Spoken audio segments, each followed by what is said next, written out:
ನಂದಗೋಕುಲ ಇವತ್ತಿನ ಸಂಚಿಕೆಯಲ್ಲಿ ವಲ್ಲಭ ಕಾಲೇಜಿಗೆ ಹೊರಡ್ಕೊಂಡು ಬಂದು ಕರಿಬೇಕು ಇನ್ನೂ ಹೊರಟಿಲ್ವನೇ, ಕಾಲೇಜಿಗೆ ಟೈಮ್ ಆಯಿತು ಬಾ ಹೋಗೋಣ ಅಂತ ಕೇಳ್ತಾನೆ. ಅಮ್ಮು ಇದ್ದೋಳು, ಅಯ್ಯೋ ನಂಗೆ ವಿಪರೀತ ತಲೆನೋವು ಕಣೋ, ನಾನಿವತ್ತು ಕಾಲೇಜಿಗೆ ಬರಲ್ಲ, ನೀನು ಹೋಗು ಅಂತ ಹೇಳ್ತಾನೆ. ಯಾಕೆ, ರಾತ್ರಿ ಇಡೀ ಮೊಬೈಲ್ ನೋಡಿದ್ಯಾ ಹಾಗಾಗಿ ಅನ್ನಿಸ್ತುಂಟು? ಇಲ್ಲ ಕಣೋ ಹಾಗೇನಿಲ್ಲ, ನಂಗೆ ತುಂಬ ತಲೆನೋವು ಉಂಟು, ನಾನಿವತ್ತು ಬರಲ್ಲ, ನೀನು ಹೋಗು. ಏನಾರು ಇವತ್ತು ಇಂಪಾರ್ಟೆಂಟ್ ಕ್ಲಾಸ್ ಇದೆಯಾ, ಅದಕ್ಕೇನಾದ್ರು ಬಂಕ್ ಮಾಡ್ತಿದ್ಯಾ? ಇಲ್ಲ ಕಣೋ ಆ ಥರ ಏನೂ ಇಲ್ಲ, ನೀನು ಹೋಗು, ನಾನು ಹೇಗಾದ್ರು ಕಾಲೇಜ್ ಟಾಪರು, ನಾನು ಬರಲ್ಲ ಅಂದ್ರೂ ನನಗೆ ಓದೋಕ್ಕೆ ಗೊತ್ತಾಗುತ್ತೆ, ಆದರೆ ನಿನಗೆ ಹಾಗಲ್ಲ, ನೀನು ಮಾಡ್ಕೋಬೇಡ, ಹೋಗು. ಯಾಕೆ, ನನ್ನನ್ನು ಕಳಿಸೋದ್ರಲ್ಲೇ ನೋಡ್ತಿದ್ಯಾ, ಮತ್ತೆ ಏನಾದ್ರು ಎಡವಟ್ಟು ಮಾಡ್ಕೊತಿದ್ಯಾ ನೋಡು, ಆ ಥರ ಎಲ್ಲ ಮಾಡ್ಕೊಳಕ್ಕೆ ಹೋಗಬೇಡ, ಮತ್ತು ನಾನು ಏನು ಮಾಡ್ತೀನೋ ನನಗೆ ಗೊತ್ತಿಲ್ಲ. ಅಯ್ಯೋ ನಾನು ನಿನ್ನ ಹೆಂಡ್ತಿ ಕಣೋ, ಆ ಥರ ಎಲ್ಲ ಮಾಡ್ಕೊಳ್ಳಲ್ಲ, ನೀನು ಹೋಗು ಅಂತ ಇಲ್ಲಿ ವಲ್ಲಭನ ಅಮ್ಮು ಕಳಿಸ್ತಾಳೆ. ಈ ಕಡೆ ಗಿರಿಜಾ ಸೀರೆನೆಲ್ಲ ಮರ್ಚುತ್ತಿರುವಾಗ ಪ್ರಿಯಾ ಬಂದು, ಅತ್ತೆ ಈ ಕೆಲಸ ಯಾಕೆ ನೀವು ಮಾಡೋಕ್ಕೆ ಹೋಗಿದ್ರಿ, ನಾನು ಮಾಡ್ತಿರ್ಲಿಲ್ವಾ, ಕೊಡಿ ಅತ್ತೆ. ಬೇಡ ಪ್ರಿಯಾ, ಏನಾಗಲ್ಲ ಬಿಡು ಅಂತ ಈ ಕಡೆ ಪ್ರಿಯಾ ಮತ್ತು ಗಿರಿಜಾ ಮಾತಾಡುವಾಗ ಮೀನಾ ಬಂದು, ಅತ್ತೆ ನಾವಿಬ್ಬರು ಸ್ವಲ್ಪ ದೇವಸ್ಥಾನಕ್ಕೆ ಹೋಗಿ ಬರ್ತೀವಿ ಆಯಿತಾ ಅಂತ ಕೇಳ್ತಾರೆ.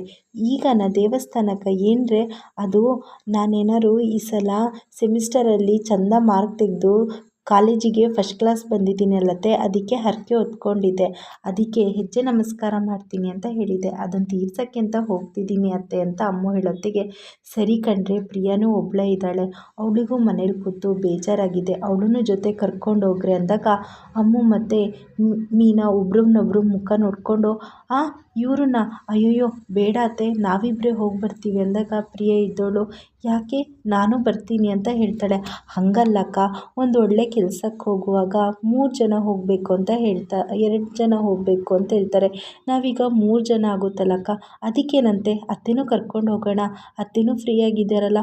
ಅಯ್ಯೋ ಅತ್ತೇನಾ, ಅಯ್ಯೋ ದೇವ್ರೆ, ನೀವಿಬ್ಬರು ಬಂದರೆ ನಾವು ಹೋಗ್ತಿರೋದು ದೊಡ್ಡಬಳ್ಳಾಪುರದಲ್ಲಿರೋ ದೊಡ್ಡ ದೇವಸ್ಥಾನಕ್ಕೆ, ನೀವು ಮನೆಯವರಿಗೆಲ್ಲ ಅಡುಗೆ ಮಾಡಬೇಕು, ಅದು ಅಲ್ಲದೆ ಮಾವನಿಗೆ ಭಾವನಿಗೆಲ್ಲ ಊಟ ಕೊಡಬೇಕು, ಅಷ್ಟು ಕೆಲಸ ಮಾಡಿ ನಾವು ದೇವಸ್ಥಾನಕ್ಕೆ ಹೋಗಿ ಬರೋತ್ತಿಗೆ ತುಂಬ ಲೇಟ್ ಆಗುತ್ತೆ, ಹಾಗಾಗಿ ನೀವಿಬ್ಬರು ಮನೆಯಲ್ಲೇ ಇರಿ, ನಾವು ಹೋಗಿ ಬರ್ತೀವಿ ಅಂತ ಹೇಳ್ತೀವಿ.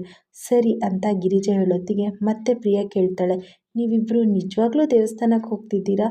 ಅಯ್ಯೋ ಮತ್ತೇನಕ್ಕ, ಹೌದಕ್ಕ ಅಂದಾಗ, ಅಲ್ಲ ದೇವಸ್ಥಾನಕ್ಕೆ ಹಾಗೆ ಹೋಗ್ತಿದ್ದೀರಲ್ಲ, ಹಣ್ಣು ಕಾಯಿ ಏನು ಇಟ್ಕೊಂಡು ಹೋಗ್ತಿಲ್ಲಲ್ಲ, ಅದಕ್ಕೆ ಕೇಳಿದೆ ಅಂತ ಹೇಳ್ತಾರೆ. ಅಯ್ಯೋ ಮನಸ್ಸಲ್ಲಿ ಭಕ್ತಿ ಇದ್ದರೆ ಸಾಕು ಪ್ರಿಯಕ್ಕ, ಅದೆಲ್ಲ ಯಾಕೆ ಅಂತ ಮೀನಾ ಹೇಳ್ತಾಳೆ. ಆದ್ರೂ ತಗೊಂಡು ಹೋಗಿ ಅಂತ ಪ್ರಿಯಾನೇ ಎಲ್ಲ ಜೋಡಿಸಿ ಕೊಡ್ತಾಳೆ. ಈ ಕಡೆ ಹೊರಗೆ ಬಂದ ಮೀನಾ ಮತ್ತು ಅಮ್ಮು ಅಂತೂ ಇಂತೂ ತಪ್ಪಿಸ್ಕೊಂಡು ಇನ್ನೇನಿದ್ರೂ ಹೋಮ್ ಟ್ಯೂಷನ್ ಬಗ್ಗೆ ಮಾತಾಡ್ಕೊಂಡು ಬರೋದೇ ಒಂದು ಅಂತ ಹೋಗ್ತಾರೆ. ಅಷ್ಟೊತ್ತಿಗೆ ಮೀನಾ ಪರಿಚಯ ಇರೋರ ಮನೆಗೆ ಹೋಗಿ ಕೇಳ್ತಾಳೆ, ಅಕ್ಕ ನಾನು ಹೇಳಿದ್ನಲ್ಲ ಇವಳೇ ನನ್ನ ತಂಗಿ, ನಿಮ್ಮ ಮಕ್ಕಳಿಗೆ ಟ್ಯೂಷನ್ ಮಾಡೋಕ್ಕೆ ಬರ್ತಾರೆ, ಹೌದಾ ಮಕ್ಕಳ, ಸರಿ ಹಾಗಾದರೆ ನೀನು ಎಷ್ಟನೇ ಕ್ಲಾಸ್ ಓದ್ತಿರೋದು ಅಂತ ಇಲ್ಲಿ ಅಮ್ಮು ಕೇಳ್ತಾಳೆ. ನಾನು 2ನೇ ಕ್ಲಾಸು, ಇವನು 5ನೇ ಕ್ಲಾಸು ಅಂತ. ಸರಿ ನಾಳೆಯಿಂದ ನಾನು ಟ್ಯೂಷನಿಗೆ ಬರ್ತೀನಿ ಅಂತ ಅಮ್ಮು ಹೇಳ್ತಾಳೆ. ಸರಿ ಹಳೆಯವರಿಗೆ ನಾವು 2,000 ರೂಪಾಯಿ ಟ್ಯೂಷನಿಂದು ಅಮೌಂಟ್ ಕೊಡ್ತಿದ್ವು, ನಿನಗೆ ಅಷ್ಟೇ ಕೊಡ್ತೀವಿ ಅಂತ ಹೇಳ್ತಾರೆ. ಸರಿ ಆಂಟಿ ಅಂತ ಹೇಳ್ತಾಳೆ. ಹಾಗಾದರೆ ಇಲ್ಲಿ ಅಕ್ಕಪಕ್ಕದ ಮನೆಯವರು ನೀವೇನಾದ್ರು ಹೋಮ್ ಟ್ಯೂಷನ್ ಮಾಡೋದಾದರೆ ನಮ್ಮ ಮಕ್ಕಳನ್ನು ಕಳಿಸ್ತೀನಿ ಅಂತ ಹೇಳಿದರು, ಅವರು ಬರ್ತಾರೆ, ನಿಮಗೂ ಇನ್ನೂ ಹೆಲ್ಪ್ ಆಗುತ್ತೆ ಅಂತ ಹೇಳ್ತಾರೆ. ಸರಿ ಅಂತ ಹೇಳಿ ಟ್ಯೂಷನ್ ವಿಚಾರ ಎಲ್ಲ ಮಾತ್ಕೊಂಡು ಅಮ್ಮು ಮತ್ತು ಮೀನಾ ಹೊರಗೆ ಬರ್ತಾರೆ. ಅಮ್ಮು ಅಂತೂ ಖುಷಿಯಾಗಿ, ಅಕ್ಕ ತುಂಬ ತುಂಬ ಟ್ಯಾಂಕ್ಸ್ ಅಕ್ಕ, ನಿಮ್ಮಿಂದ ನನಗೆ ವಲ್ಲಭಂಗೆ ಸಹಾಯ ಮಾಡುವಂಗಾಯಿತು ಅಂತ ಮೀನಂಗೊಂದು ಮುತ್ತು ಕೊಡ್ತಾಳೆ.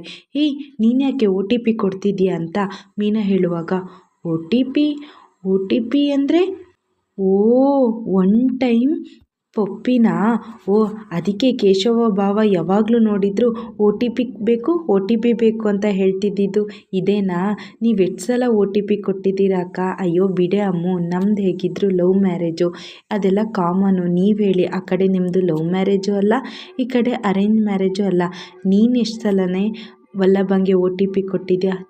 ನಾನಾ, ಅದು ಆ ಕಾಟ್ ಪಾಪಕ್ಕೆ? ಇಲ್ಲಪ್ಪ, ನಾನಂತೂ ಆ ಥರ ಎಲ್ಲ ಕೊಟ್ಟಿಲ್ಲ.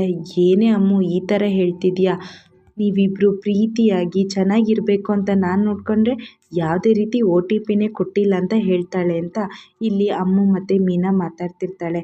ಮನೆಯಲ್ಲಿ ಪ್ರಿಯಾ ಹೇಳ್ತಾಳೆ, ಅತ್ತೆ ನಾನು ಮಾವನಿಗೆ ಇವರಿಗೆ ಊಟ ಕೊಟ್ಟು ಬರ್ತೀನಿ ಅನ್ನೋಷ್ಟೊತ್ತಿಗೆ, ಪ್ರಿಯಾ ನಾನು ನಿನಗೆ ಎಷ್ಟು ಸಲ ಹೇಳಲಿಲ್ಲ, ನೀನು ಬೇಕಾದ್ರೆ ನಿನ್ನ ಗಂಡನಿಗೆ ಊಟ ಕೊಡು, ಆದರೆ ಇವರಿಗೆ ಊಟ ಕೊಡೋಕ್ಕೆ ಹೋಗಬೇಡ ಅಂತ ನೀನು ಎಷ್ಟು ಸಲ ಹೇಳಿದರು, ನನ್ನ ಮಾತೆ ನೀನು ಕೇಳಲ್ಲ ಅಂದಾಗ, ಅತ್ತೆ ನೀವು ನನಗೆ ಹೆದರಿಸ್ತಿದ್ದೀರಾ, ಗದರಿಸ್ತಿದ್ದೀರಾ, ಮಾವನೇ ತಾನೇ ನಿನ್ನೆ ಊಟ ತಗೊಂಡು ಬಾ ಅಂತ ಹೇಳಿದ್ದು, ನಾನು ಹೇಳೋಷ್ಟು ದಿನ ಊಟ ತಗೊಂಡು ಬಾ ಅಂತ ಮಾವನೇ ಹೇಳಿದ್ದಾರೆ ಅತ್ತೆ ಅಂತ ಇಲ್ಲಿ ಪ್ರಿಯಾ ಅಳ್ತಾ ಹೇಳ್ತಾಳೆ.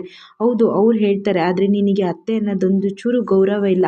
ನಾನು ಎಷ್ಟು ಸಲ ಹೇಳಿದ್ರು ನನ್ನ ಮುಂದೆನೇ ನಿನ್ನೆ ಅವರಿಗೆ ಫೋನ್ ಮಾಡಿ ಊಟ ತರಲ್ಲ ಅಂತ ಹೇಳಿದ್ದೆ. ಇವತ್ತು ನಾನು ಹೇಳ್ತಿದ್ದೀನಿ, ಬೇಕಾದ್ರೆ ನಿನ್ನ ಗಂಡನಿಗೆ ಊಟ ತಗೊಂಡೋಗು, ಆದರೆ ಇವ್ರಿಗೆ ಮಾತ್ರ ತಗೊಂಡು ಹೋಗಬೇಡ ಅಂತ ಇಲ್ಲಿ ಜೋರಾಗಿ ಗದರಿಸ್ತಿರ್ತಾಳೆ. ಅಷ್ಟೊತ್ತಿಗೆ ಸರಿ ಅತ್ತೆ, ನಾನು ಇವ್ರಿಗೆ ಊಟ ಕೊಟ್ಟು ಬರ್ತೀನಿ ಅಂತ ಪ್ರಿಯಾ ಮಾಧವನ್ಗೆ ಊಟ ಕೊಡೋಕ್ಕೆ ಹೋಗೋತ್ತಿಗೆ ವೀಣಾ ಫೋನ್ ಮಾಡ್ತಾಳೆ. ಏನೇ ಮಾಡ್ತಿದ್ದೀಯಾ ಅಂದಾಗ, ಯಾಕೆ ಸೆಪ್ಗೆ ಇದೆಯಾ ಅಂತ ಕೇಳ್ತಾಳೆ. ಏನಿಲ್ಲಮ್ಮ, ಇವತ್ತು ನನಗೆ ಅತ್ತೆ ಗದರಿಸ್ಬಿಟ್ರು ಅಂದಾಗ, ಹಾಂ ನಿಮ್ಮ ಅತ್ತೆ ಸಾಧು ಅಂತ ಅಂದ್ಕೊಂಡಿದ್ದೆ, ನೋಡಿದರೆ ಇಷ್ಟು ಜೋರಿದ್ದಾರಾ? ಹ್ಞೂ, ಮಾವನಿಗೆ ಊಟ ಕೊಡೋದು ಬೇಡ ಅಂತ ಹೇಳಿದರು. ಹೌದಾ, ಯಾಕಂತೆ? ಗೊತ್ತಿಲ್ಲ ಅಮ್ಮ. ನೋಡಿದರೆ ನೀನು ಆ ಮನೆ ಹಿರಿ ಸೊಸೆ, ಎಲ್ಲ ಕೆಲಸ ಮಾಡಬೇಕು ಅಂತೀಯ. ನಾನು ನೋಡಿದರೆ ಎಲ್ಲ ರೀತಿ ಕೆಲಸ ಮಾಡಿಕೊಂಡು ಎಲ್ಲರದ್ದು ಮೆಚ್ಚುಗೆನ ಪಡಿಬೇಕು ಅಂತ ಅಂದ್ಕೊಳ್ತೀನಿ. ಅತ್ತೆ ನೋಡಿದರೆ ಹಿಂಗೆ ಮಾಡಿದರು. ಸರಿ ಬಿಡು, ನೀನೇನು ಯೋಚನೆ ಮಾಡಬೇಡ, ನೀನು ನಿನ್ನ ಗಂಡನಿಗೆ ಊಟ ಕೊಟ್ಟು ಬಾ, ಅಷ್ಟೊತ್ತಿಗೆ ನಾನು ಅಲ್ಲಿ ಬಂದು ಎಲ್ಲ ಸರಿ ಮಾಡ್ತೀನಿ ಅಂತ ಈ ಕಡೆ ವೀಣಾ ಫೋನ್ನ ಇಡ್ತಾಳೆ. ಅಷ್ಟೊತ್ತಿಗೆ ಮೀನಾ ಮತ್ತು ಅಮ್ಮು ಬಂದು, ಅತ್ತೆ ನಿಮ್ಮ ಆಶೀರ್ವಾದ ಬೇಕು ಅಂತ ಅಡ್ಡ ಬೀಳ್ತಾರೆ. ನಾಟಕ ಸಾಕು ಹೇಳ್ರೆ ಅಂದಾಗ, ಅತ್ತೆ ನಾವಿಬ್ಬರು ಒಂದು ಟ್ಯೂಷನ್ ಬಗ್ಗೆ ಮಾತಾಡ್ಕೊಂಡು ಬಂದ್ವು, ಅದು ಹೋಮ್ ಟ್ಯೂಷನ್ ಬಗ್ಗೆ, ನೀವೇ ಹೇಗಾರು ಮಾಡಿ ಮಾವನ ಒಪ್ಪಿಸ್ಬೇಕು ಅಂತ ಮೀನಾ ಮತ್ತು ಅಮ್ಮು ಹೇಳ್ತಾರೆ. ಮತ್ತೆ ಟ್ಯೂಷನಾ? ಅಯ್ಯಯ್ಯೋ, ನನಗಂತೂ ಆಗಲ್ಲಪ್ಪ. ಒಂದು ಸಲ ಇದ್ರ ಮಾತಾಡೇ ಎಡವಟ್ಟು ಮಾಡ್ಕೊಂಡಿದ್ದೀವಿ, ಈ ಸಲ ಅಂತೂ ಆ ಥರ ಬೇಡ ಅನ್ನೋಷ್ಟೊತ್ತಿಗೆ ಪ್ರಿಯಾ ಬರ್ತಾಳೆ. ಏನೋ ಮಾತಾಡ್ತಿದ್ರಲ್ಲ ಅಂದಾಗ, ಅಯ್ಯೋ ಏನಿಲ್ಲಕ್ಕ, ಹೀಗೆ ಬೇರೆ ವಿಚಾರ ಮಾತಾಡ್ತಿದ್ದು ಗಾಸಿಪ್ ಮಾಡಿಕೊಂಡು ಅಂದಾಗ, ನೀವು ಯಾವತ್ತೂ ಅಷ್ಟೇ ನನ್ನನ್ನು ನಿಮ್ಮ ಗುಂಪಿಗೆ ಸೇರಿಸೋದೇ ಇಲ್ಲ, ನನ್ನನ್ನು ಬೇರೆಯವ್ರ ಥರ ನೋಡ್ತೀರ ಅಂದಾಗ ಗಿರಿಜಂಗೆ ಬೇಜಾರಾಗಿ, ಅಯ್ಯೋ ಪಾಪ ಕಣ್ರೆ, ಅವಳು ಬೇಜಾರು ಮಾಡ್ಕೊಳ್ತಿದ್ದಾಳೆ, ಅವಳಿಗೆ ವಿಚಾರ ಹೇಳೋಣ. ಏನಿಲ್ಲಮ್ಮ, ಅಮ್ಮ ಮತ್ತೆ ಹೋಮ್ ಟ್ಯೂಷನ್ ಮಾಡ್ತೀನಿ ಅಂತ ಇದ್ದಾಳಂತೆ, ಅದ್ರ ಬಗ್ಗೆ ನಿಮ್ಮ ಮಾವನಿಗೆ ಮಾತಾಡಿ ಅಂತ ಹೇಳ್ತಿದ್ರು. ಮತ್ತೆ ಟ್ಯೂಷನಾ ಅಂತ ಈ ಕಡೆ ಪ್ರಿಯಾ ಗಾಬರಿ ಆಗಿರ್ತಾಳೆ. ಇಷ್ಟು ಇವತ್ತಿನ ಸಂಚಿಕೆಯಲ್ಲಿ ನಡೆದಿದೆ. ಈ ವಿಡಿಯೋ ಇಷ್ಟ ಆಗಿದ್ದರೆ ಲೈಕ್ ಮಾಡಿ, ಶೇರ್ ಮಾಡಿ, ಹಾಗೆ ಚಾನಲ್ನ ಸಬ್ಸ್ಕ್ರೈಬ್ ಮಾಡಿ.